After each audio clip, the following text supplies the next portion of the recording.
नमस्कार विद्यार्थियों, इस वीडियो में आप बहुत ही आसान तरीके से बहुपद के गुणनखंड करना सीखेंगे। तो विद्यार्थियों, यहाँ पर दिया गया द्विघात बहुपद u square minus 30u plus 216 है। इस द्विघात बहुपद के गुणनखंड ज्ञात करने के लिए सबसे पहले हम u स्क्वायर के गुणांक का अचर पद से गुणा करते हैं। तो विद्यार्थियों, यहाँ पर हम देखते हैं u स्क्वायर के आगे कोई गुणे के रूप में संख्या नहीं दिख रही है। तो इस स्थिति में हम u स्क्वायर का गुणांक 1 मान लेते हैं। 1 का जब 216 से गुणा करते हैं तो हमें संख्या 216 ही प्राप्त होती है। तो यहाँ पर हम संख्या 216 को इस प्रकार से लिख लेते हैं। अब हम देखते हैं संख्या 216 काफ़ी बड़ी संख्या है। अगर आपको इसके ऐसे दो गुणनखंड न प्राप्त हों तो संख्या 216 के अभाज्य गुणनखंड ज्ञात करके ऐसे दो गुणनखंड ढूंढते हैं। ऐसे दो गुणनखंड अर्थात इन दोनों गुणनखंडों का जब आपस में गुणा करें तो हमें संख्या 216 प्राप्त हो। और यहाँ पर देखते हैं प्लस का चिन्ह लगा हुआ है। तो विद्यार्थियों, इन दोनों गुणनखंडों को जब आपस में जोड़ें तो हमें संख्या 30 प्राप्त हो। तो इन दोनों गुणनखंडों को ढूंढने के लिए चलिए हम संख्या 216 के यहाँ पर अभाज्य गुणनखंड ज्ञात कर लेते हैं। तो यहाँ पर हम लिख लेते हैं संख्या 216। इसको 2 से विभाजित करते हैं तो यहाँ पर संख्या 108 प्राप्त हो जाती है। पुनः 2 से विभाजित करने पर संख्या 54 प्राप्त हो जाती है। पुनः 2 से विभाजित करने पर संख्या 27 प्राप्त हो जाती है। अब संख्या 27 को 3 से विभाजित करते हैं तो संख्या 9 प्राप्त हो जाती है। पुनः 3 से विभाजित करने पर संख्या 3 प्राप्त हो जाती है। और 3 से जब 3 को विभाजित करते हैं तो 1 प्राप्त हो जाता है। तो विद्यार्थियों, इस प्रकार यहाँ पर अभाज्य गुणनखंड प्राप्त हो चुके हैं। इन अभाज्य गुणनखंडों में हम बारी बारी से गुणा करके संख्या 216 के दो ऐसे गुणनखंड ज्ञात कर लेते हैं जिनका आपस में गुणा करें तो संख्या 216 प्राप्त हो। और इन दोनों गुणनखंडों को जब आपस में जोड़ें तो हमें संख्या 30 प्राप्त हो। तो चलिए सबसे पहले हम इन 3 संख्याओं का आपस में गुणा करते हैं और इन 3 संख्याओं का आपस में गुणा करते हैं। तो पहला गुणनखंड 2 दूना 4 दूनी 8 प्राप्त होगा। तो यहाँ पर हम 8 लिख लेते हैं, कामा चिन्ह लगा देते हैं।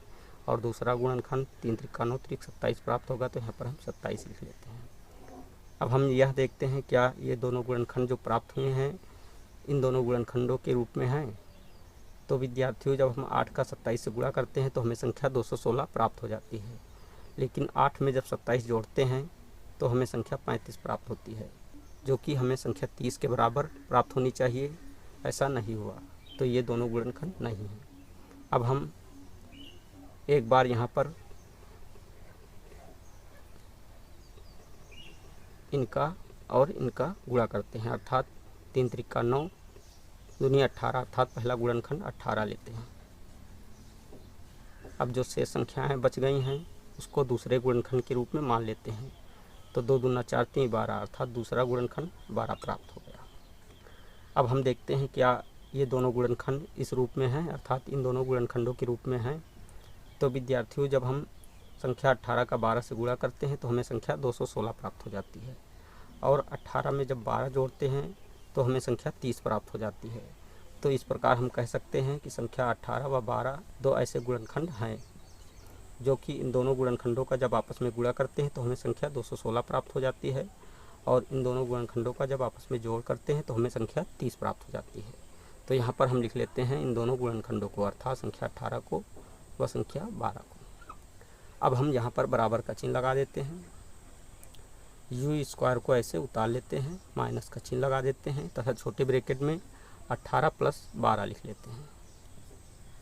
18 प्लस 12, छोटे ब्रैकेट को क्लोज करके इनटू में u लिख लेते हैं, छोटे ब्रैकेट के बाहर प्लस का चिन्ह लगाकर 216 लिख लेते हैं। अगले स्टेप में u स्क्वायर को ऐसे उतार लेते हैं, माइनस का चिन्ह लगा देते हैं। अब इस ब्रैकेट को खोलते हैं, अर्थात u का 18 व 12 से गुणा करते हैं। तो u का जब 18 से गुणा करते हैं तो 18u प्राप्त हो जाता है। तो यहाँ पर 18u लिख लेते हैं। अब इस माइनस का प्लस से गुणा करते हैं तो माइनस चिन्ह प्राप्त होता है। तो यहाँ पर माइनस चिन्ह लगा देते हैं। और u का जब 12 से गुणा करते हैं तो 12u प्राप्त हो जाता है। तो यहाँ पर 12u लिख लेते हैं, प्लस का 216 लिख लेते हैं। अगले स्टेप में इन दोनों पदों में व इन दोनों पदों में कॉमन देखते हैं। तो विद्यार्थियों, इन दोनों पदों में कॉमन u है तो u को बाहर निकाल लेते हैं और जो शेष बच जाता है उसको छोटे ब्रैकेट में लिख लेते हैं। तो यहाँ पर u स्क्वायर में से u बाहर निकल गया तो u शेष बचा तो u को लिख लेते हैं, माइनस चिन्ह लगा देते हैं।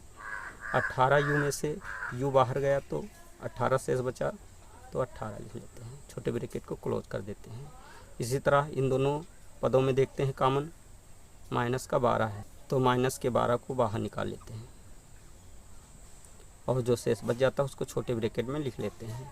तो यहाँ पर अर्थात पहले पद में u शेष बच रहा है तो u को लिख लेते हैं और इस प्लस में से एक माइनस चिन्ह बाहर गया तो माइनस चिन्ह शेष बचा तो माइनस चिन्ह लगा देते हैं और 216 में से जब 12 बाहर निकल गया तो यहाँ पर 18 शेष बचा तो 18 को लिख लेते हैं, छोटे ब्रैकेट को क्लोज कर देते हैं। नेक्स्ट सिस्टम में इन दोनों पदों में कॉमन देखते हैं, तो विद्यार्थियों इन दोनों पदों में कॉमन देखते हैं कि u माइनस 18 है, तो u माइनस 18 को एक ब्रैकेट में लिख लेते हैं तथा दूसरे ब्रैकेट में इनटू में u माइनस 12 को लिख लेते हैं। तो विद्यार्थियों इस प्रकार u square minus 30u plus 216 के यहाँ पर गुणनखंड एक ब्रैकेट में u माइनस 18 इंटू दूसरे ब्रैकेट में u माइनस 12 प्राप्त हुए। यही आंसर है।